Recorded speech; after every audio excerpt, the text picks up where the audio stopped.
Good day all, welcome back to Cruisin Classics YouTube channel. Today we've got something special for all you Mopar fans out there. A 1973 Plymouth Roadrunner from Arizona. Spent its whole life in the Arizona desert.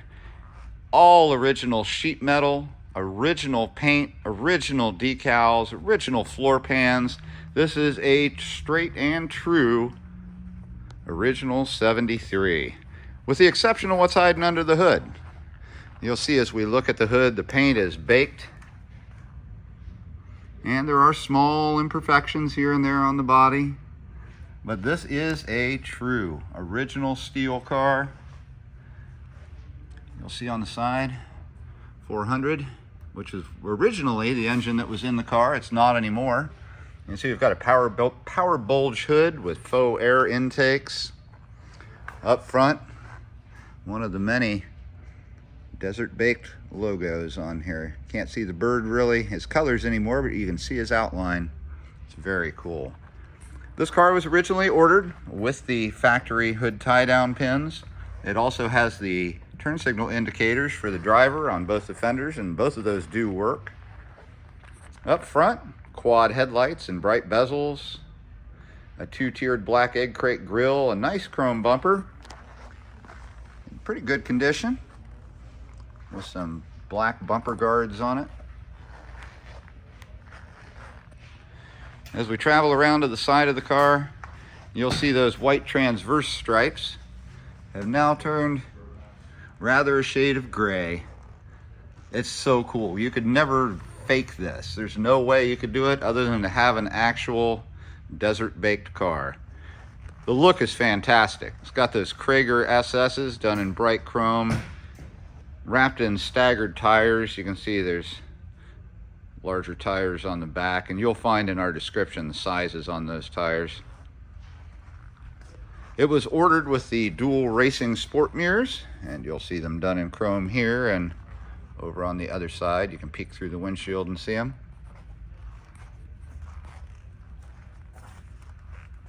Again, check that out. As we follow it up towards the roof, you can see the Roadrunner still in pretty good shape there on the side, and then you can see where the stripe was as you look across the top, but it's so baked on. Unbelievably cool. These fuselage body style cars on the B-bodies that were done in the early 70s are a much better driving car than the original Roadrunners were, the 68, 69, even the 70s. Once we got into this body style, they changed it to an isolated suspension on all four corners, and it is a really nice driving car. Back bumper shows a little bit of haziness. Not bad, it's still chrome and it still looks good, but it's not as nice as that front bumper.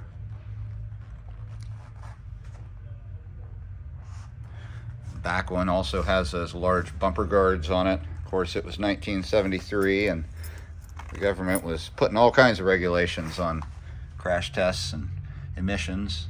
You can see a really cool 73 license plate we've got down there, Plymouth call out. And I'm going to go ahead and open the trunk while we're back here. There's not a lot back there, but I want to just show you what a true car it is. Original trunk mat. You can see it's got a factory jack. An original mat. You lift up the mat and it is all original under here. And just solid as a rock.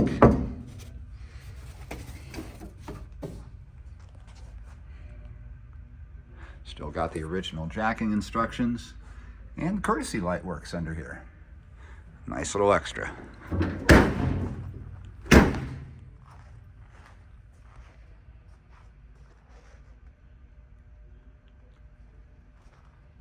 This golden haze metallic paint, baked for years in a desert, just looks so cool.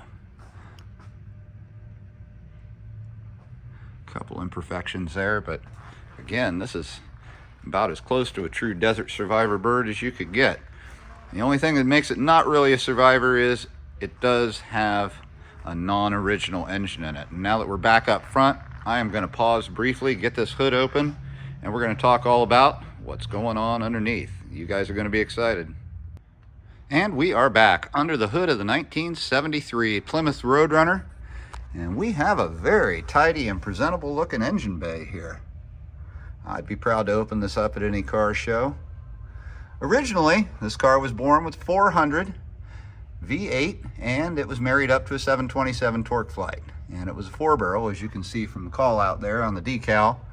But now it has a 1973 high performance 440. And it's matching 727 out of a 1973 Charger. So the numbers on the VIN of the Charger components match each other, and it is a 440 in here now. The engine, as you can see, along with the intake, the water pump, heads and valve covers, all dressed in some nice looking blue paint. Looks really nice and fresh. Underneath that air cleaner, you can see we've got an Edelbrock AVS2 4-barrel carburetor, looking rather new under there. I believe that dual snorkel orange air cleaner is most likely off of the original engine. When they took the 400 out of here, it looks like they just pulled that off and put it on top of this 440, and I gotta say, it's got a great look to it. Some other upgrades. As you can see, we've got a new distributor. And this is not an upgrade, but something it was born with. Power brakes, discs up front, drums in the rear. Nice looking exhaust manifolds. And you can see up front here, a fill for the power steering as well. Originally, this was an AC car, though all the components are now gone. When they did the engine switch, they removed all the AC components. Though inside the car, you will see on the control panel that air conditioning was originally on the car. The 727 that mates up to this 440 travels to the back, puts power down through an 8 3/4 inch rear differential with some freeway friendly 323 gears. So this car will tear it up, and it will go out on the freeway and keep up with traffic. I can't wait for you to hear and see this engine run. It sounds fantastic. Runs smooth as a top. Let's take a look at that gorgeous interior. It is like stepping back in time to 1973. Gold, gold, and more gold in here. Not everything is correct to the car. It does have a couple of upgrades inside that I think you're gonna like, but largely original on the interior. Door cards, definitely original. You can see that nice bright trim. Starting to delaminate just a little bit at the bottom, but it looks good. Some nice patina here across the armrest. And you can see it's complete with a driver's mirror toggle for that sport mirror. Looks really sharp though. Both the cards are in pretty good shape. Checking out the interior, the first thing that I catch is that the carpet looks really, really nice. It looks new, like somebody's put the carpet in the recent past. It doesn't look as old as the car, but boy, it sure looks good. And look at the design work on the fabric of this seat. It is cool. Vinyl up the top, vinyl for the base, cloth is the main component. You can see it's not perfect. Down here you can see the vinyl base. You can see we're missing some button tops here and there. There's some small stains, small imperfections. Over on the passenger side over here is like a little burn hole. But all in all, in great shape. No major rips or tears. It's fully presentable, and it is comfy to sit in. Fold down armrest, works just fine. I'm gonna move this seat forward so you can check out the rear. Back seat looks really, really nice. Small stain in the center. You can see it right there. But overall, back seat looks fantastic. You can see on the rear package tray, somebody had some 6x9s in there and cut through the package tray, and there are no speakers in it currently. And as you continue looking upward, you'll see that the car does not currently have a headliner. Let's hop on in. The seats are super comfortable. You could take a nice long trip in this car and feel great about it. Passenger door card looks a little bit nicer than the driver's, but largely the same. You can see a little bit of peel on the trim and some patina on the door armrest. Up on the dash, it is a crack-free dash.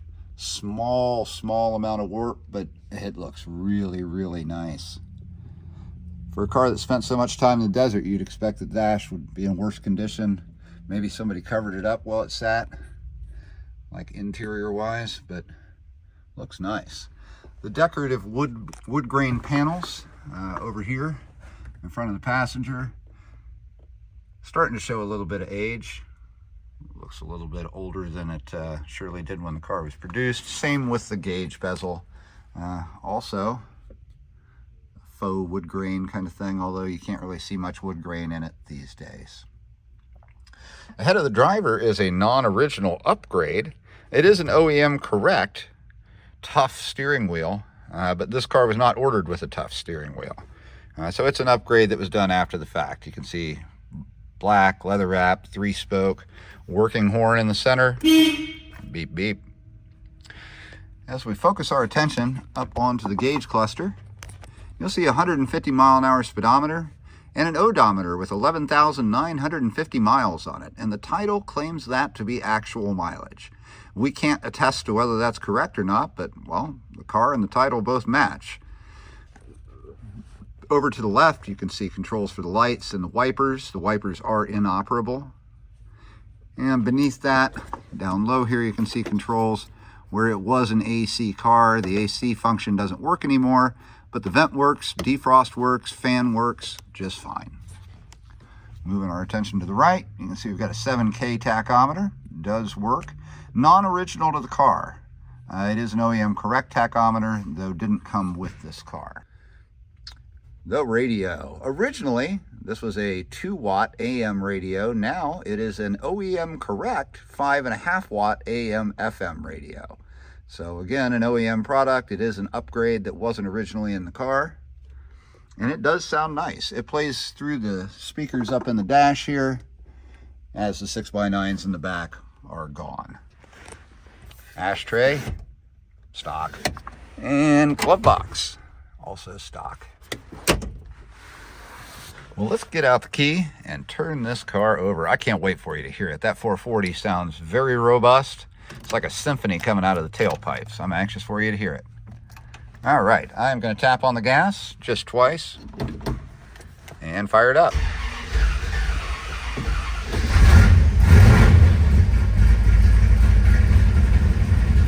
Definitely a cold start. Sounds awesome. Keep an eye on the tack there. Oh my, that sounds wonderful. That 440's got a lot of oomph. Let's check out those gauges. You can see the oil gauge has buried itself. Fuel gauge is down low. Temperature gauge, very, very low. It was definitely a cold start. I'll show you the lights do work on the dash here, just as they should. Radio illuminates just as it should. I'll turn on the fan here.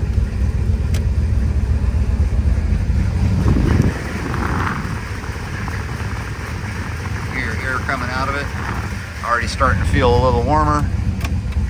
So that works just as it should. The radio. Sitting out there, can you hear? Sounds great. Oh man, I gotta get out and let you folks hear this.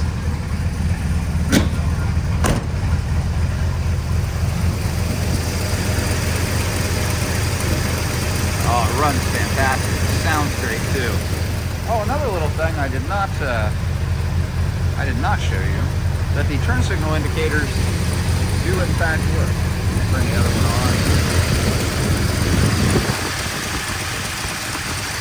So you can see those operate just as they should. Let's go hear what's going on back in the back of the tailpipes. Now I didn't mention before when I was in the back, this car has its original exhaust tip. It's got those machine gun style tips on it.